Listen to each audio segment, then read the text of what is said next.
मेरे प्यारे बच्चों, मेरे राजदुलारों, आज हम आपके लिए पुनः गणित से संबंधित चैप्टर दो चरों वाले रैखिक समीकरण से संबंधित हम आज एक तरह से प्रमेडिकल सर्वसमीका रूपी फार्मूला सूत्र बताने जा रहे हैं। इसको बड़ी गहनता से, बड़े ध्यान से समझने की कोशिश करें और इसको अपनी अभ्यास पुस्तिका में स्टोर करें, लिखें और उसको याद करें, क्योंकि बोर्ड की परीक्षा में ये आपसे 1 नंबर में भी पूछी जा सकती है, 2 नंबर, 4 नंबर और 6 नंबर में भी पूछी जा सकती है। तो आइए हम देखते हैं क्या है रैखिक समीकरण युग्म की स्थितियां। अच्छा, यहां पे रैखिक समीकरण शब्द यहां आके निकलता है, इसका तात्पर्य क्या है? रैखिक समीकरण होता क्या है? रैखिक समीकरण वह समीकरण या ऐसा समीकरण जिसकी अधिकतम घात 1 हो, उसे रैखिक समीकरण कहते हैं, और जिसकी अधिकतम घात 2 हो उसको हम द्विघात समीकरण कहते हैं। ऐसा आपको पढ़े होंगे। खैर, यहां अधिकतम घात 1 वाली यानी रैखिक समीकरण की बात की जा रही है, जिसमें 2 चर का भी प्रयोग किया गया है। चर और अचर तो समझते होंगे। चर उन नंबर्स, अलजेब्रिक बीजगणितीय नंबर्स या न्यूमेरल्स को बोलते हैं जिनका आप परिवर्तन कर सकते हैं। जैसे x है, y है, z है, ये सब क्या है? चर कहलाती है। अगर x यहां पे लिखे हो तो x को हटा करके यहां पे कोई दूसरा यूज कर सकते हो। हाँ, जैसे यहां x y का प्रयोग किया गया है, यहां हम mn का भी प्रयोग कर सकते हैं ना। यहां pq का भी प्रयोग कर सकते हैं। तो x y z abcd इनका जो वैल्यूएबल नंबर्स या प्रयोग होता है सवालों में, इनको हम बदलकर लिख सकते हैं। इससे आपके क्वेश्चन पर कोई इफेक्ट नहीं पड़ने वाला है। लेकिन अचर नंबर्स को आप अगर पलटते हैं तो सवाल, वे क्वेश्चन पे बहुत असर पड़ता है। वो क्वेश्चन ही बदल सकती है।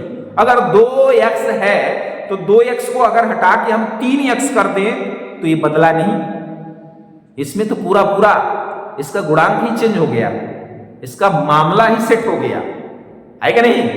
तो ये हो गया चर और चर, जिसमें हम रैखिक समीकरण के अंतर्गत जो 2 चर प्रयोग करते हैं उनकी बात, चर और चर की बात। तो आइए हम देखते हैं रैखिक समीकरण युग्म में जो स्थितियां प्राप्त होती है वो कौन सी है। इनको बड़े ध्यान से अपनी अभ्यास पुस्तिका पे ऐड करिएगा, क्योंकि इससे संबंधित हम अगली वीडियो में हम आपको जरूर सवाल देंगे और बोर्ड के पेपर में जरूर क्वेश्चन पूछा जाएगा। तो आइए देखते हैं क्या है। यदि रैखिक समीकरण पहला a1x + b1y + c1 = 0 हो और दूसरा a2x + b2y + c2 = 0, एक रैखिक समीकरण युग्म माने जोड़ा, एक रैखिक समीकरण का ये जोड़ा क्या करें? प्रदर्शित करें, तो निम्न स्थितियां प्राप्त हो सकती हैं। तो निम्न स्थितियां प्राप्त हो सकती है। कौन सी स्थितियां प्राप्त हो सकती हैं? पहली क्या? यदि a1/a2 यानी पहले का a1 और दूसरे का a2 बराबर नहीं होंगे b1/b2, तो क्या होंगे? तो इनकी जो रेखाएं आपस में बनेंगी दोनों समीकरणों की, वो एक बिंदु पर जरूर काटेंगे, प्रतिच्छेद करेंगे। यही हमने बोला कि एक बिंदु पर प्रतिच्छेद करती है। और समीकरण युग्म, इन समीकरण युग्म का एक अद्वितीय हल प्राप्त होता है तथा साथ ही यह संगत समीकरण युग्म कहलाता है।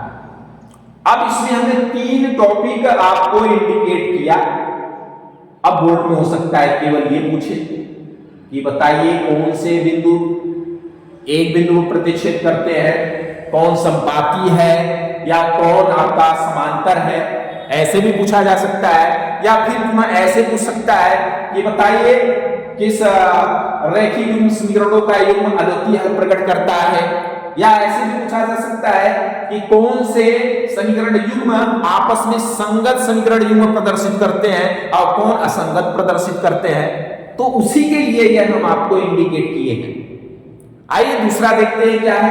यदि A1 अपान A2 बराबर होगी यानी equal to B1 upon B2 equal to C1 upon C2 तो रेखाएं संपाती होती है। क्या होती है?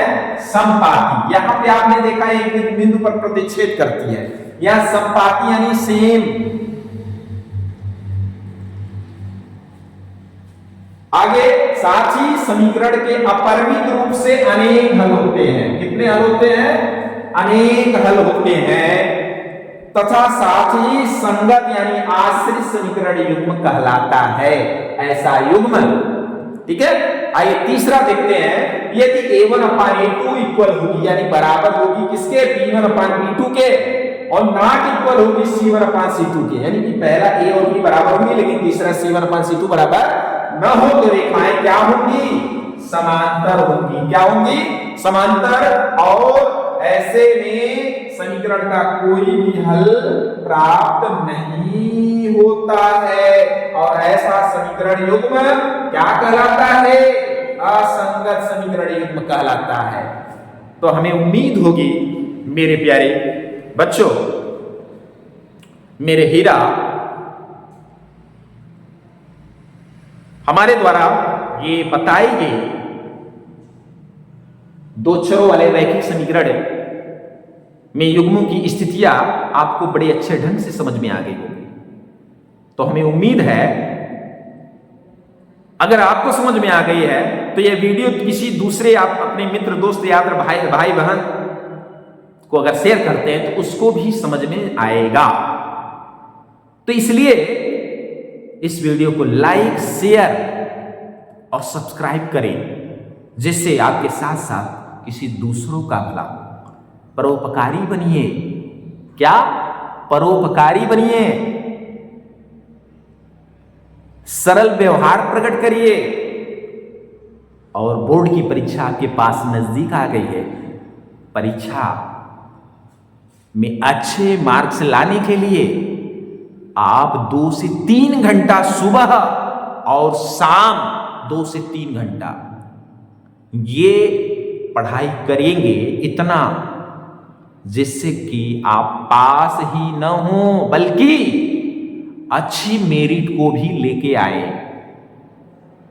ठीक है, पहले जो लोग 50, 55, 60 ले आते थे उनको बहुत बेहतरीन माना जाता था, लेकिन आज आप 80 भी लाएंगे तो आप बहुत बेहतरीन नहीं समझे जाएंगे।